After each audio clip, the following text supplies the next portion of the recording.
Ensemble, ne cessons jamais d'apprendre. Je suis Gérard Pécou, président de Calimedia, agence digitale de solutions e-learning. Je vous accueille sur Never Stop Learning, un podcast qui vous fait rencontrer des acteurs de la formation entrepreneuriale et éducative d'aujourd'hui et de demain.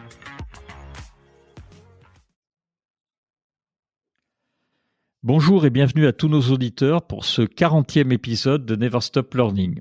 Ensemble, nous avons étudié de nombreux aspects de la formation, tant sur des points pratiques que théoriques. Mais il y avait une question qu'on n'avait pas encore abordée, c'est comment fonctionnent les grands groupes qui sont sujets à de nombreuses contraintes techniques, des obligations réglementaires ou budgétaires.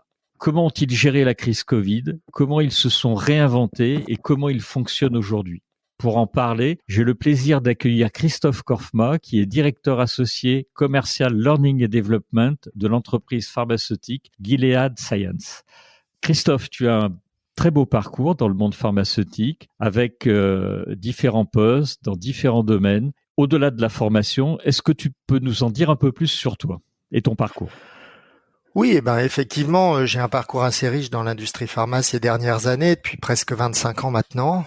J'ai tout simplement une formation au départ scientifique à l'hôpital comme diététicien nutritionniste. Et puis, il y a une vingtaine d'années, je suis rentré dans l'industrie pharma dans des grands groupes tels que Pfizer, dans des positions commerciales au départ. Et puis ensuite, chez les Japonais avec le laboratoire Takeda, où là, j'ai pu effectivement appréhender des fonctions plus médicales et puis sur la formation. Et là, ça a été un vrai déclic puisque ensuite, j'ai occupé un poste de responsabilité à la formation chez GSK. Et enfin, depuis plus de 18 ans, chez Gilead Sciences à la formation. D'accord. Alors justement, on parlait de Gilead. Avant de parler de la formation chez Gilead, est-ce que tu peux nous présenter ce laboratoire pharmaceutique?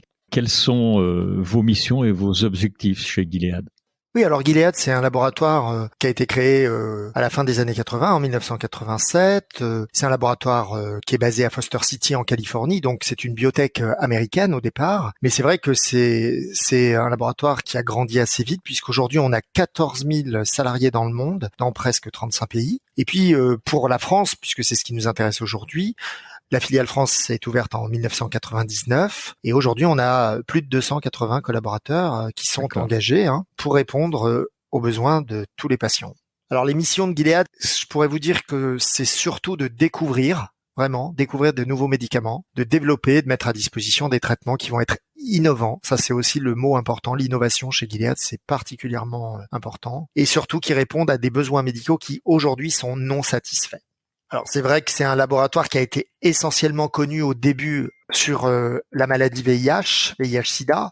C'est vraiment un laboratoire très engagé depuis le début dans l'histoire du VIH. Et c'est vrai que en 2002, il y a eu la mise à disposition d'un traitement qui a été un premier antirétroviral. Et puis c'est vrai que très vite, c'est un laboratoire qui a mis en place des choses innovantes avec la première trithérapie en un seul comprimé par jour. C'était en 2007. Au-delà de ça, c'est vrai qu'on a continué à progresser dans le sida, puisqu'aujourd'hui, on va sans doute très bientôt mettre en place des médicaments en injectables, et puis on travaille aussi sur la guérison du VIH, sur des programmes visant à la guérison du VIH, donc c'est vraiment une révolution. Mais au-delà de ça, c'est vrai que c'est un laboratoire très engagé dans les maladies du foie et notamment les hépatites virales. Que vous guérissez. Oui. Sur l'hépatite C en tous les cas. Exactement. C'est vrai que en 2014, on a mis à disposition le premier traitement qui permettait de guérir les patients. Et puis, on a augmenté, je dirais, ces possibilités pour tous les patients aujourd'hui. Et c'est vrai que on peut guérir des patients aujourd'hui de l'hépatite C en 2 à 3 mois. Et là également, il y a un engagement de Gilead auprès des patients et des professionnels de santé à éradiquer l'hépatite C en 2025. Donc, c'est fondamental. Il y a effectivement aussi l'hépatite B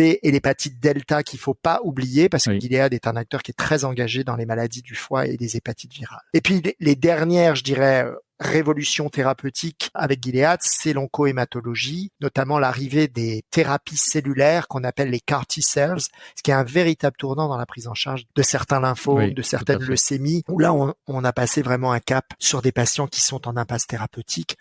Et puis, la dernière nouveauté, c'est de l'oncologie solide, avec notamment le taux de cancer du sein triple négatif, qui est une maladie particulièrement, difficile pour les patients. Agressive, Oui. Voilà un petit peu, je dirais, le scope aujourd'hui de Gilead. Merci Christophe pour tout cela. Alors ton rôle chez Gilead est en lien avec la formation. Est-ce que tu peux nous en parler? Qu'est-ce que tu fais concrètement dans le service formation de Gilead? En fait, je suis tout simplement, je dirais, la personne qui dirige le service formation. C'est déjà pas mal. Voilà, c'est déjà pas mal. Chez Gilead, on dit Commercial Learning and Development parce que c'est assez intéressant de dire qu'effectivement, le service formation, c'est un service qui est là pour la formation des compétences et le développement des connaissances de nos équipes commerciales chez Gilead France. Donc voilà le scope de ce dont je m'occupe. Donc quand je dis gérer le service ou diriger le service, ça veut dire la politique formation, mais c'est aussi l'équipe de responsables formation avec qui je travaille au quotidien. Donc ça concerne les formations d'intégration, c'est-à-dire les formations de nouvelles personnes qui rejoignent notre entreprise. Et donc il est vraiment très important de les former à leur arrivée. Mais c'est également les formations continue. Et ça, c'est fondamental. On aura l'occasion d'en reparler avec toi tout à l'heure. Dans l'industrie pharmaceutique, on pourrait penser que les formations, c'est essentiellement des formations scientifiques sur le médicament, les médicaments qu'on commercialise et les autres médicaments disponibles, sur les maladies, les pathologies.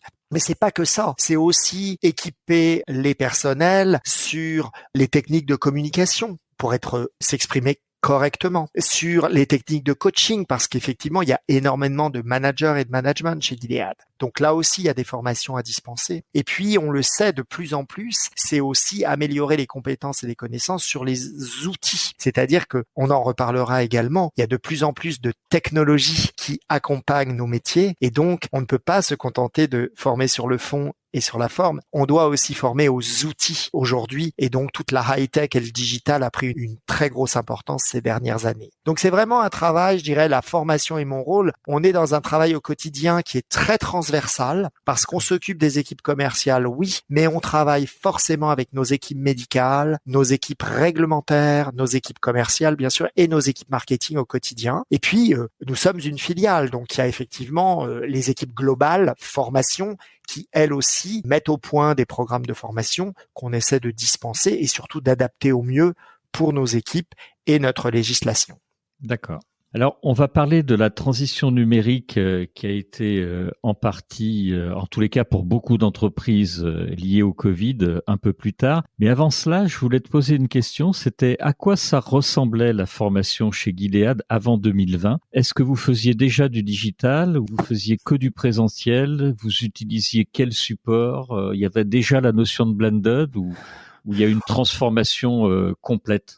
C'est vrai que avant 2020, donc avant ces épisodes de Covid, on faisait déjà des formations blended, comme tu dis, des formations hybrides, et notamment dans nos formations d'intégration, c'est quelque chose qui était assez acté, tout simplement parce que les moyens matériels et humains mis à disposition, on peut pas toujours avoir le nombre de personnes qu'il faut pour former les gens au moment où les gens arrivent. Donc c'est vrai que de développer des programmes hybrides, à savoir une première partie en e-learning, c'est-à-dire la personne qui s'auto-forme et qui s'auto-teste sur des éléments suivis de rencontrer un formateur pour soit consolider, soit compléter la formation, c'est des choses qu'on faisait déjà en 2020. Et il est vrai que les séminaires, puisqu'on a en général 1 à 2 séminaires par an, ou les réunions d'équipe mi-cycle, étaient là des opportunités de faire des formations plutôt en présentiel. Donc, oui, on faisait du présentiel, mais le e-learning, le blended learning était déjà intégré dans certaines de nos pratiques, avec des formats à distance. C'est vrai que le Covid a un peu saisi tout le monde et nous a obligés à changer nos pratiques, mais surtout à les accélérer. C'est-à-dire que la volumétrie de ce type de format à distance est devenu majoritaire pendant la période de Covid. Et ça, il a fallu que nous, en tant que concepteurs, en tant que gérants de projet, il a fallu qu'on s'adapte. Il a fallu qu'on adapte notre façon de travailler et on pourra en reparler, le rythme auquel on travaille, oui. Mais il a fallu aussi adapter le service formation. Ce sont les équipes commerciales qui n'étaient pas forcément au fait de ça et du coup, l'appropriation des connaissances via un outil de e-learning digital n'est pas exactement la même, ne répond pas au même challenge que quand c'est un formateur qui nous forme de la voix à l'oreille, j'ai envie de dire, dans une salle. Oui, parce qu'il y a eu beaucoup de changements et pendant près de, alors je ne sais pas, tu vas me le préciser, Christophe, la période 2020-2021, il y avait même plus du tout de visite à l'hôpital, donc que Absolument. du digital. Absolument. C'est-à-dire que là, avec le propos de ce podcast aujourd'hui, c'est de parler de la formation des équipes. Mais au-delà de ça, il y a eu l'activité des équipes. C'est-à-dire qu'on a eu des gens qui, du jour au lendemain, n'ont pu plus travailler. Pourquoi? Parce qu'ils n'avaient pas la possibilité de se déplacer sur leur lieu de travail, puisque le lieu de travail des équipes commerciales, c'est les hôpitaux de France, et les hôpitaux étaient centrés sur autre chose, et ne serait-ce que par éthique, il n'était pas, je dirais, de bonne loi d'aller déranger ou en tout cas d'aller interagir avec des professionnels de santé qui étaient très centrés sur autre chose. Et puis assez vite, il y a aussi quand même des médecins qui nous ont dit mais nous on a besoin de continuer à être informés par vous, à ce que vous veniez nous donner des éléments. Donc il a fallu là à ce moment-là, nous chez Gilead trouver des nouvelles façons de travailler et nos délégués des nouvelles façons d'entrer en contact et d'informer nos médecins. Et donc, ça effectivement, il y a eu une période, je dirais, presque de saisissement et de léthargie au début où tout le monde était paralysé, mais qu'est-ce qu'on va faire? À une période, je dirais, d'adaptation, de souplesse, d'agilité avec la mise en place de nouvelles façons de travailler, de nouvelles postures, de nouveaux supports. Et ça, effectivement, le délégué devant travailler différemment, il a fallu aussi développer des outils de formation différents. D'accord. J'ai une question à poser sur la réglementation, puisque dans le secteur médical, vous faites partie des secteurs les plus réglementés. Il y a énormément de questions réglementaires qui se posent, notamment liées à celle de la publicité sur les médicaments, qui est extrêmement encadrée. Comment est-ce que cela impacte vos formations et comment vous les gérez au quotidien ? C'est vrai que les obligations réglementaires, on pourrait les voir comme des contraintes au départ, mais c'est surtout indispensable, je dirais, pour garantir la sécurité des patients et la bonne information auprès des professionnels de santé. Ces règles sont là pour nous protéger et protéger effectivement les professionnels et les patients derrière, puisque du coup, on garantit le bon usage de médicaments. C'est vrai, ces obligations réglementaires, elles sont surtout là pour ça. De fait, ça entraîne des conséquences dans la façon de travailler, parce que ça nous oblige à avoir une exigence d'anticipation de notre part, puisqu'aujourd'hui, le propos, c'est la formation. Quand on développe des outils de formation, tous les outils de formation à destination de nos équipes doivent être validés en interne par nos départements médicaux et par notre département réglementaire. Donc là, clairement, je dirais qu'avec ce qui s'est passé au niveau du digital, puisque le Covid est arrivé, ça a augmenté l'idée qu'il fallait encore plus anticiper. Parce que du coup, on n'avait pas forcément le temps de dire « Tiens, dans 6 mois, on ferait bien une formation là-dessus. » Donc on réfléchit, on fait valider ou autre.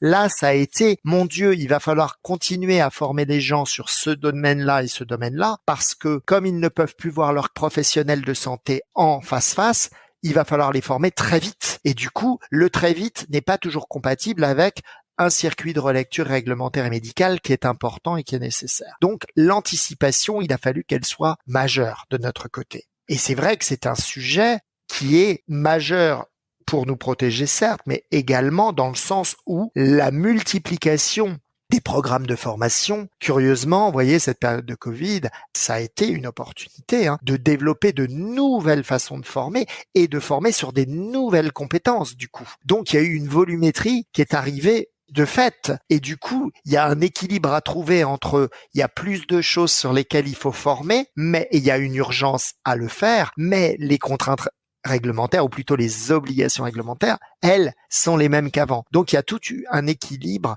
je dirais, à trouver, et ça s'est pas fait du jour au lendemain. Mais aujourd'hui, c'est vrai qu'on peut dire que toutes ces contraintes, elles sont intégrées dans cette nouvelle approche un peu plus digitale que par le passé. D'accord. Merci pour ces explications. Je voulais te poser une question, Christophe, sur l'engagement des apprenants, puisque vos formations, il y en a beaucoup qui sont justement obligatoires et qui pourraient être, je pense aux 7 modules réglementaires dans la pharmacie qu'il faut revoir toutes les années. Donc j'imagine que les apprenants, ils ont pas toujours envie de les suivre. Comment vous arrivez à les engager et à maximiser la motivation de vos apprenants qui ont sans doute l'impression de déjà tout savoir, en gros? Oui, alors encore une fois, cette contrainte, cette obligation plutôt qu'on nous demande aujourd'hui, c'est-à-dire d'avoir des formations qui sont sur les mêmes items tous les ans pour garantir la qualité de l'information, ça pourrait être vécu comme une obligation. Et en fait, ça devient également, nous c'est comme ça qu'on a préféré le voir, comme une opportunité de former en continu des équipes. C'est-à-dire que c'est vrai que parfois ce sont des sujets complexes, Oui. parce qu'on forme les équipes sur des données juridiques, sur des données réglementaires, sur des données économiques ou pharmaco-économiques, vous voyez, sur plein de données différentes. Et j'ai envie de presque dire que c'est un métier où les gens sont extrêmement formés toute l'année. Et tous les ans. Donc c'est vrai qu'on pourrait dire, dis donc, c'est une vraie opportunité. Après, comme tu le dis, oui, mais si on fait un peu toujours la même chose, au bout d'un moment, c'est un peu rasoir et on a l'impression de cocher juste une case. C'est là où je dirais que le métier d'un service formation, et en particulier dans l'industrie pharma,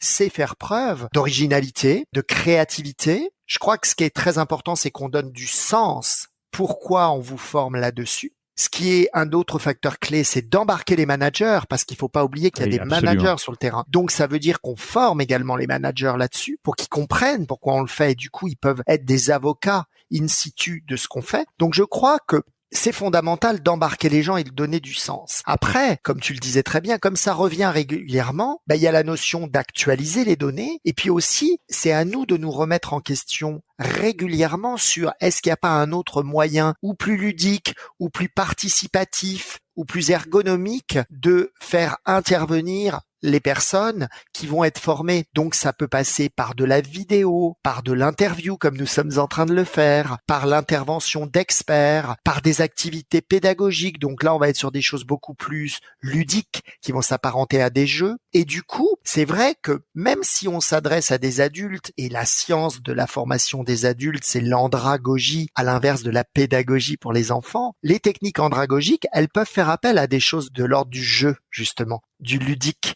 Et donc, je pense que ça fait partie de notre responsabilité dans un service formation face à une population qui, je le répète, est extrêmement formée. Je crois qu'il y a peu de professions aujourd'hui qui sont autant formées en continu. Eh bien, ça fait partie de nos obligations de faire d'abord de ces obligations des opportunités pour l'apprenant, mais des opportunités pour le formateur de se remettre en question et justement d'aller au-delà de quelque chose de routinier. Et puis ce qu'il faut pas oublier, c'est que dans l'industrie pharmaceutique, les formations donnent souvent lieu à des évaluations, voire même à des certifications, et que ces certifications et ces évaluations sont obligatoires pour exercer son métier. Ça veut dire carte professionnelle qui est donnée à l'issue. Voilà. En effet, tu as raison.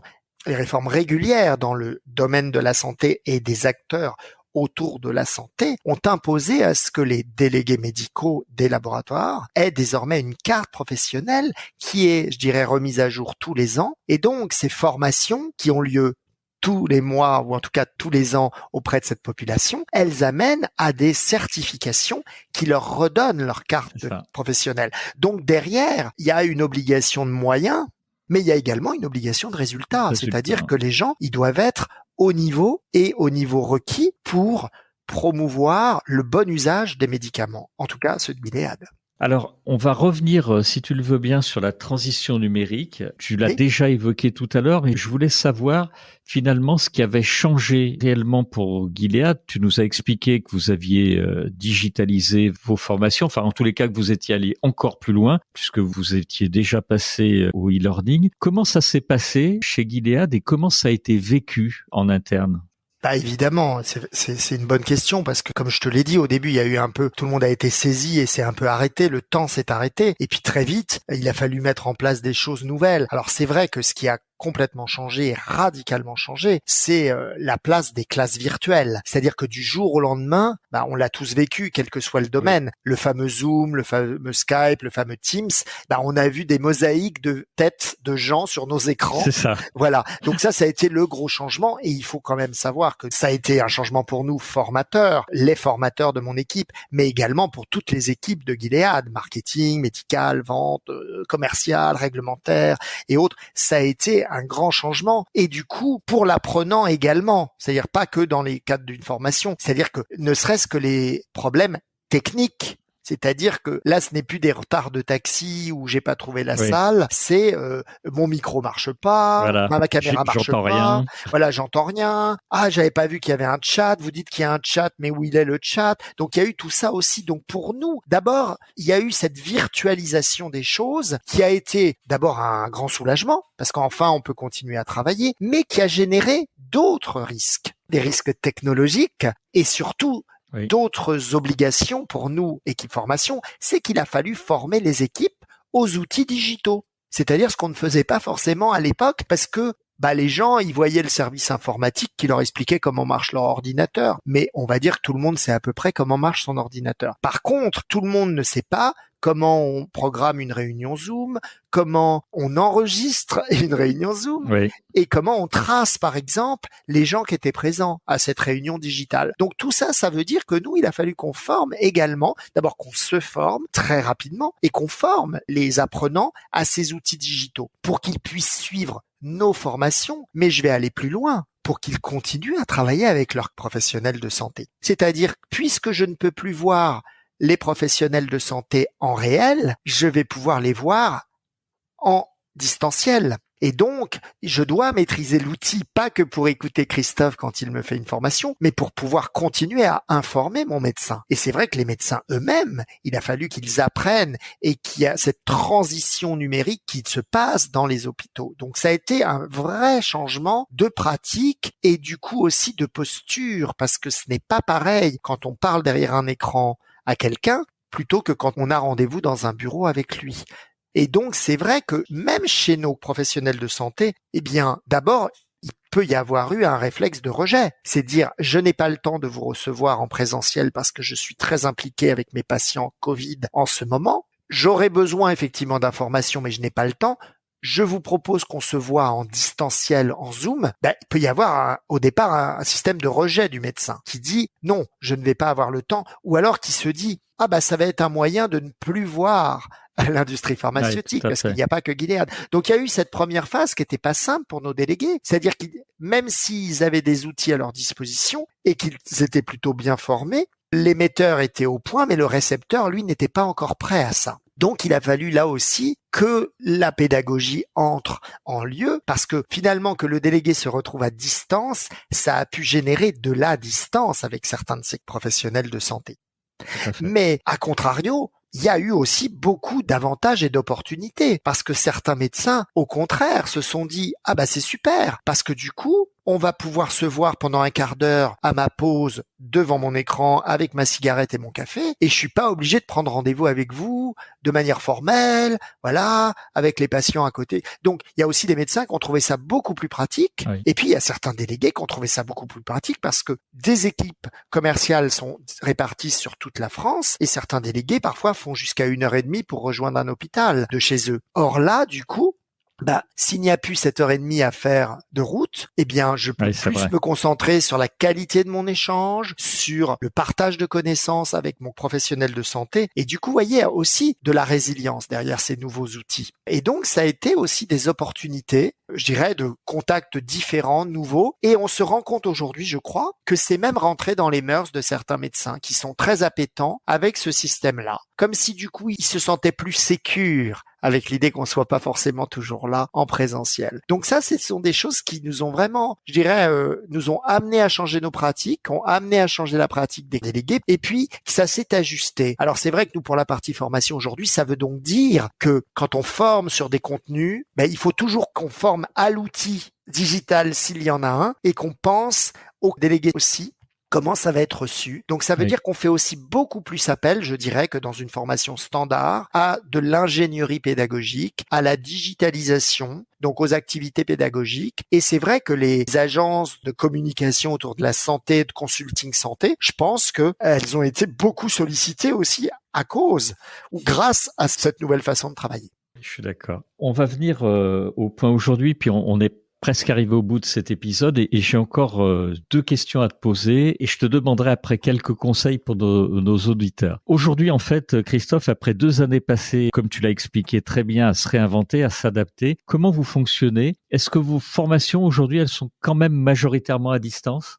Je serais pas capable de dire ça. Je crois que ce qui est devenu très à la mode chez nous, c'est l'hybride. D'accord. C'est-à-dire qu'en fait, là, je travaille sur un projet pour septembre-octobre. Le premier réflexe, c'est de dire qu'est-ce qu'on va faire en distanciel pour gagner du temps, pour s'assurer que tout le monde a la même information au même niveau et qu'on peut décliner beaucoup de choses du distanciel, et du coup, on se voit moins longtemps en présentiel et on peut aller sur, je dirais, des choses beaucoup plus clivantes, beaucoup plus confrontantes, beaucoup plus savoir-être lorsqu'on rencontre les gens. C'est à ça que ressemblent nos formations aujourd'hui. Après, sur certaines formations, sur de la formation vraiment continue, sur des domaines qu'on connaît, qui sont déjà récurrents ou qui reviennent tous les ans, comme tu l'as dit tout à l'heure avec les 7 modules réglementaires, là, il est clair qu'aujourd'hui, la digitalisation, elle est de rigueur. C'est-à-dire qu'il y a même une acceptation, parce qu'on l'a vu, les délégués, ça leur évite de venir pour une journée à Paris. Donc ça, je dirais que c'est vraiment ce qui est usuel aujourd'hui. On est sur de l'hybride, éventuellement du 100% digital pour tout ce qui est récurrent, tout ce qui est un peu plus, je dirais, des domaines un peu généralistes comme ça. Après, on se rend compte, par exemple, que même aujourd'hui, les exercices de certification, où c'est-à-dire qu'on peut vérifier le discours oral, un argumentaire, s'il est bien compris ou autre, on est de plus en plus amené à le faire à distance. Ça aussi parce que ce sont des exercices qui en général prennent 1 à 2 heures sur une journée de travail ou sur une journée de séminaire en réunion. Ben, du coup, on se dit, pourquoi on fait pas plutôt 1 heure de digital? On fait cette mise en situation, cette certification à distance, ça va nous libérer 2 heures pendant le séminaire. Même les sessions de mise en situation et de certification orale, aujourd'hui, on les fait de plus en plus à distance. D'accord. J'ai une dernière question et puis après, je te demanderai quelques conseils. Pour terminer, comment tu vois l'avenir de la formation professionnelle dans le domaine de la santé? Ou en général d'ailleurs? Je pense qu'on ne pourra pas revenir en arrière. C'est-à-dire que le Covid a bouleversé nos pratiques, a bouleversé aussi les gens à qui on s'adresse, et penser qu'on pourra faire tout comme on faisait avant, je crois que c'est un leurre, c'est même une ineptie. C'est-à-dire que les idées, elles ont évolué chez nos professionnels de santé, chez nos délégués aussi, c'est-à-dire ceux qui sont en contact avec les médecins, mais ça a évolué aussi en termes d'investissement et de paradigme. Je viens de te le dire, c'est vrai qu'aujourd'hui, le paradigme, c'est plutôt de l'hybride ou du digital avant d'être du 100% présentiel. Donc c'est vrai qu'on va être obligé désormais de rééquilibrer ou d'équilibrer obligation et opportunité, contrainte et opportunité. Ça veut dire quoi? Ça veut dire qu'aujourd'hui, c'est vrai que les coûts se sont déplacés. C'est vrai que du coup, il y aura peut-être plus à faire venir 50 délégués 2 jours dans un hôtel pour les former. Ils vont être formés à la maison, donc il n'y a plus d'avion, il n'y a plus d'hôtel, il n'y a plus de repas. Oui. Mais par contre, c'est vrai que du coup, si on veut continuer à être efficace et ne pas perdre en qualité, il faut quand même mettre la technologie nécessaire derrière. Ça veut dire que je vais plutôt faire appel à une agence qui va m'aider à digitaliser, à médiatiser, à faire une vidéo, à faire un jeu pédagogique. Donc je dirais peut-être que c'est un peu moins cher, peut-être pas sûr, parce que je dirais que c'est plus un déplacement des coûts qui fait qu'aujourd'hui, certes, c'est des coûts énormément moins sur des déplacements et autres. Par contre, il faut repenser, si on veut, à qualité égale, augmenter les coûts de production d'outils et de contenus efficaces, pertinents, créatifs. Voilà.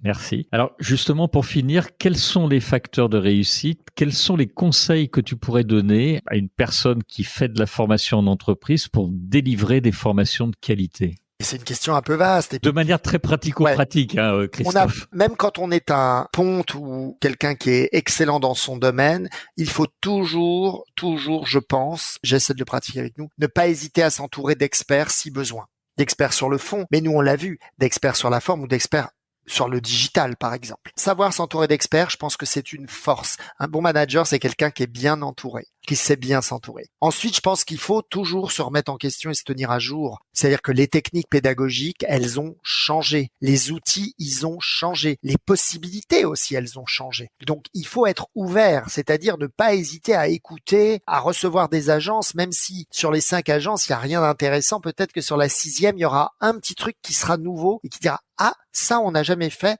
Et que ça peut peut-être m'intéresser. Donc, se remettre en question. La troisième chose, c'est je pense qu'il faut pas travailler que ses points faibles. Il faut aussi travailler ses points forts. Ça, c'est très important en formation. Travailler les points forts des équipes. Et je pense qu'il faut surtout rester très agile. On l'a vu, le Covid nous a appris ou nous a obligés à l'agilité. Je pense que ça doit être dans notre ADN aujourd'hui. Le nouveau paradigme, c'est l'agilité. Je pense qu'il faut aussi, en tout cas pour ce qui me concerne, dans la formation médicale et la formation dans l'industrie pharma, être très transversal. Ça, c'est la clé aussi. Travailler en équipe et donner du sens. Donner du sens aux gens qui reçoivent les formations et travailler en transversal parce qu'il y a toujours plus d'intelligence dans 2 têtes que dans une seule. Enfin, je pense qu'il faut ne jamais de perdre de l'idée que les obligations réglementaires et juridiques sont là. Donc, faut jamais les oublier et donc il faut les intégrer d'emblée dans notre créativité et nos idées. Mais je dirais qu'il faut pas les voir comme des obligations. Ouais. Il faut plutôt essayer de les voir comme des opportunités de faire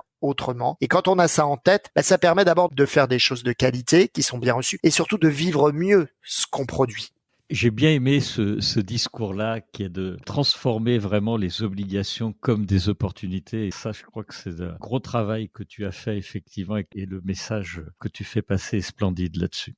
Je vais le retenir à titre personnel pour le coup. Un très très grand merci Christophe pour ce podcast et un grand merci à tous nos auditeurs qui nous ont accompagnés jusqu'au bout de ce podcast. Et vraiment merci à toi Christophe pour cet épisode et tout ce que tu as apporté pour ton témoignage. Merci. Merci à vous. Au revoir. Merci. Au revoir.